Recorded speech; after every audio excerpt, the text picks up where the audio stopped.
Hey everybody, we're back again for another question of the week. I got Ike here with me. As always, we're in his office. That's why there's lots of books, because he's a smart guy, almost a doctor. Smells like rich mahogany and leather-bound books. It does. That's why I hang out in here when you're not around, actually.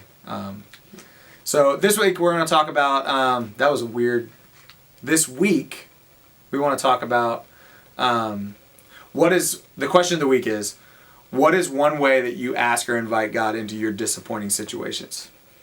And so this week we talked about, Mary Magdalene and how she came to probably one of the most disappointing situations any of us could have been in when walking to the empty tomb, not knowing what had happened, thinking someone had stolen the body.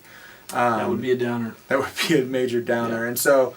And we said that we have those kind of moments in our lives too. And so, Ike, what's a way that you can think of? Yeah, so as I was thinking through this question a little bit, thinking about disappointing moments in my life, one of those was I kind of had my heart set on one school for graduate school and really had put all my eggs in that basket and kind of was like, this is where I'm going, and ended up not getting in and was just devastated and really disappointed, obviously. And but it was out of that I began to pursue and see what other options were out there, and ended up going to a different school where I met my wife, built some really great relationships. And so in that time, there's a lot of disappointment, but that also created the opportunity for me to look at other options, to invite God in and say, okay, God, what are the other doors that are open? A lot of times we view disappointment as sort of like the end of the road, as closed doors. But if we invite God in and say, okay, I see that this door is closed, what are my other options? Where are you leading that maybe I didn't see before? Right, yeah. I think the big thing is disappointment isn't the end. Disappointment generally happens in our story in the middle of a story. If you think of any book of literature or any sort of like pivotal moment, we talked about how in these pivotal now what moments in your life, that's when God could actually work the best and can do something amazing. And for you, man, you met Sharon, you ended up making a whole lot of new friends and all those things. The same sort of thing happened to me in terms of I felt like I was stuck in a place and I didn't know where to go and what to do. And it was in those moments of finally saying, God, what is it that you want for me? I had to be active in seeking after what God wanted for me, because it's a lot easier for us to just kind of hang out and be disappointed.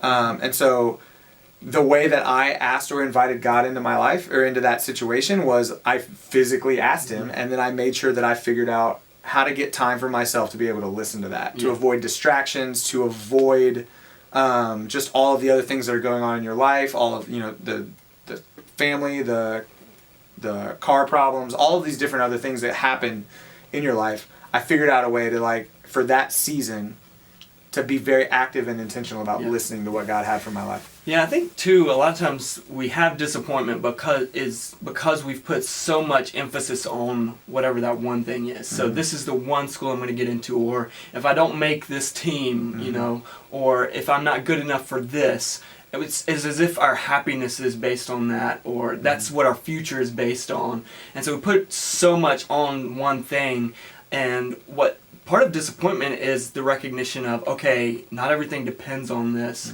There's sort of this sense of it's more than just this one thing, but actually it can direct our attention back to God, and that's who really our future is based in, who we can really trust, what we can really depend on instead of whatever it is that disappointment is. And so disappointment gives us the opportunity to say, okay, I do trust you, God.